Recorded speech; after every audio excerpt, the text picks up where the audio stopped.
আমি যখন আয়নাঘরে ছিলাম আমি ধরে নিয়েছিলাম যে আমাকে হত্যা করা হচ্ছে। প্রতিটি রাত আমি তৈরি থাকতাম যে আজকে রাতে আমাকে হত্যা করা হবে।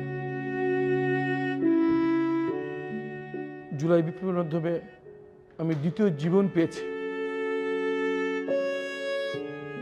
এবং আমি মনে করি যে সৃষ্টিকর্তা আমাকে দ্বিতীয় জীবন দিয়েছেন এবং এটা আমার এখন দায়িত্ব যে আমার সাথে যে জুলুম করা হয়েছে এই জুলুম যেন এই বাংলার মাটি আর কোনোদিন না হতে পারে সেই জন্য নিজেকে উৎসর্গ করা।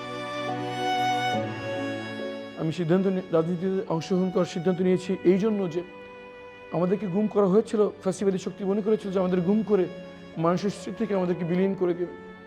আমাদের রাজনীতি ফিরে আসাই ফ্যাসিবাদের বিরুদ্ধে আমাদের প্রথম বিজয়।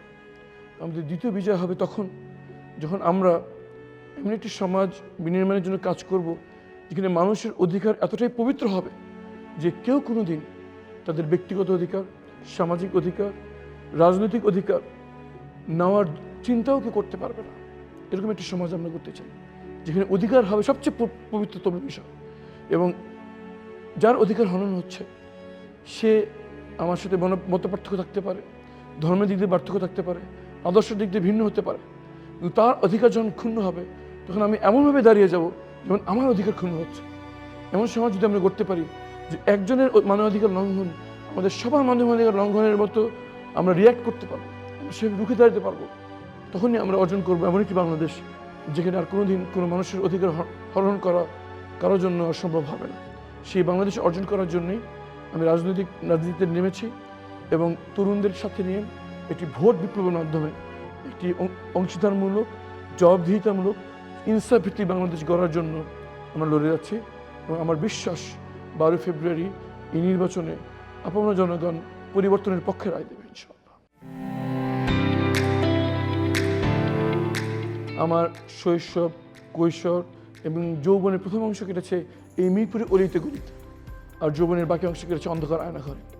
যেহেতু আমি এখানে বড় হয়েছি, জলাবদ্ধতার মধ্যে স্কুলে যেতে কেমন লাগে আমি নিজে এর মধ্যে দিয়ে গিয়েছি। বাড়িতে মেহমান এসে রান্না করতে গিয়ে দেখি গ্যাস নাই, গ্যাস সংকটে মানুষের কীরকম কষ্ট হয় আমি নিজে তার ভুক্তভোগী। আমার মনে আছে আমার দাদি অসুস্থ, বাসায় অ্যাম্বুলেন্স ঢুকতে পারছে না কারণ বাসায় রাস্তাগুলো খুবই ছোট। আমাদের পাশের বস্তিতে আগুন ধরে গেল, ফায়ার ট্রাক ঢুকতে পারে না কারণ রাস্তা ছোট। চাঁদাবাজির সমস্যা, মাদকের সমস্যা আমি নিজের চোখে দেখে বড় হয়েছি। সুতরাং এই অঞ্চলের মানুষের কষ্ট শুধু আমার জন্য একটি নলেজ না, আমি নিজে ভুক্তভোগী। এই জন্য আমি মনে করি যেহেতু আমি এখানে বড় হয়েছি, মানুষের কষ্ট নিজে দেখেছি, নিজে এর মধ্যে গিয়েছি, ইনশাআল্লাহ জনগণকে সাথে নিয়ে এর প্রতিকারও আমি করতে পারবো। এই জন্যই এই ঢাকা 14 আসন থেকে আমার নির্বাচন করা এবং আলহামদুলিল্লাহ আমি গত 8টি মাস মানুষের কাছে যাচ্ছি। সবচেয়ে বেশি সাড়া পাচ্ছি নারী ভোটারদের কাছ থেকে, এরপর আমার সাড়া পাচ্ছি আগে কখনো ভোট দেয়নি এমন তরুণদের কাছ থেকে, এবং এরপর আমার সাড়া পাচ্ছি শ্রমজীবী এবং প্রান্তিক জনগণ যারা রয়েছেন, খেটে খাওয়া মানুষদের কাছ থেকে, যারা মনে করে বর্তমান সমাজ থেকে বঞ্চিত করছে। এদের সবার বক্তব্য একটাই যে তারা পরিবর্তন চান। কালো টাকা, পেশি শক্তি এবং দুর্নীতিগ্রস্ত সমাজে তারা হাঁপিয়ে উঠেছেন, তারা নতুন বাংলাদেশ চান। আমরা সবাইকে সাথে নিয়ে এই নতুন বাংলাদেশ একসাথে গড়ব, এটাই আমাদের অঙ্গীকার। প্রথমত হচ্ছে আমাদের বাংলাদেশ জামাত ইসলামের পক্ষ থেকে তারা একটি মাঠ জরিপ করেছে সব জায়গায়, এবং সেই জরিপে তারা একই সঙ্গে জনগণের সাথে গিয়েছে, একই সঙ্গে সংগঠনের ভিতরে আমাদের জামাত ইসলামের কর্মী সমর্থকদের মধ্যেও তারা জরিপ করেছে যে তারা কাকে তারা প্রতিনিধি হিসেবে দেখতে চায়। সেই জরিপেই আমার নাম উঠে আসে এবং আমাকে দল থেকে আহ্বান করা হয় যে আমাকে এখান থেকে এই দায়িত্বটা পালন করতে হবে।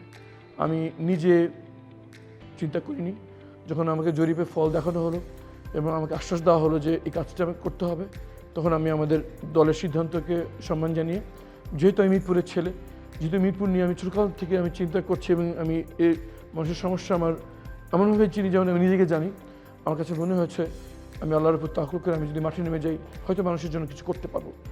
সবচেয়ে বড় কথা, রাজনৈতিক ধারাকে পরিশুদ্ধ করতে হবে। সৎ এবং যোগ্য মানুষের যদি রাজনীতি না আসে তাহলে অযোগ্য এবং দুর্নীতিগ্রস্ত মানুষই আমাদের শোষণ করে যাবে। এই ধারাকে পরিবর্তন করার উদ্দেশ্যেই আমরা রাজনীতিতে সক্রিয়। আমার বাবা সবসময় বলতেন যে বাংলাদেশ এটি খুবই সম্ভাবনাময় একটি জনপদ। আমাদের অনেকে বলে যে আমরা গরিব দেশ, উনি বারবার বলতেন যে আমরা মোটেই গরিব নয়। আমাদের দুর্নীতিবাজ নেতৃত্ব এবং সঠিক পলিসির অভাবে আমরা গরিব হয়ে আছি। আমরা যদি সঠিক পলিসি নিতে পারি, আমাদের জনসংখ্যা, অনেকে জনসংখ্যার সমস্যা বলে, উনি বলতেন জনসংখ্যার সমস্যা এটা আমাদের সম্পদ। আমরা এই মানুষের হাতকে উৎপাদনের দিকে নিয়ে যেতে হবে।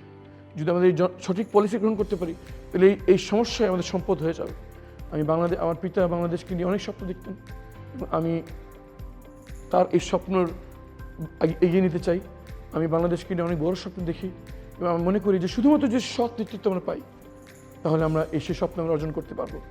বাংলাদেশ অপার সম্ভাবনা একটি জনপদ, এখানে অনেক বিনিয়োগের সুযোগ রয়েছে, অনেক বড় বড় অর্জনের সুযোগ রয়েছে। আমাদের শুধু দরকার সৎ নেতৃত্ব এবং জবাবদিহিতামূলক ইনসাফ ভিত্তিক একটি সরকার। যদি এটা থাকে, খুব অল্প সময় বাংলাদেশের মানুষের ভাগ্য বদলে যাবে। আমার পিতা এটা বিশ্বাস করতেন, আমিও সেটা বিশ্বাস করি। 5ই আগস্ট জুলাই বিপ্লবের সময় সকল ভয়ভীতির ঊর্ধ্বে থেকে আপনারা মাঠে নেমে এসেছিলেন। আমরা ফ্যাসিবাদ থেকে মুক্ত হয়েছি, পেয়েছি দ্বিতীয় স্বাধীনতা। আমরা যদি নতুন বাংলাদেশ চাই, আমরা যেরকম বাংলাদেশ পেয়ে বড় হয়েছি, আমরা যদি চাই আমাদের পরবর্তী প্রজন্ম তার চেয়ে সুন্দর, তার চেয়ে সমৃদ্ধশালী একটি শক্তিশালী ঐক্যবদ্ধ বাংলাদেশ তারা পাক, তাহলে 12ই ফেব্রুয়ারি সবাইকে আবার মাঠে নেমে আসতে হবে। সবাই কাঁধে কাঁধ মিলিয়ে, হাতে হাত মিলিয়ে, আঞ্চলিকতা, মতাদর্শ, ধর্মবর্ণের ভেদাভেদ ভুলে একসাথে নতুন বাংলাদেশের জন্য 12ই ফেব্রুয়ারি সবাইকে মাঠে নামার আহ্বান জানিয়ে আমি মাঠে থাকবো। সবার সাথে 12ই ফেব্রুয়ারি মাঠে দেখা হবে ইনশাআল্লাহ। সবাই মিলে গড়ি নতুন বাংলাদেশ।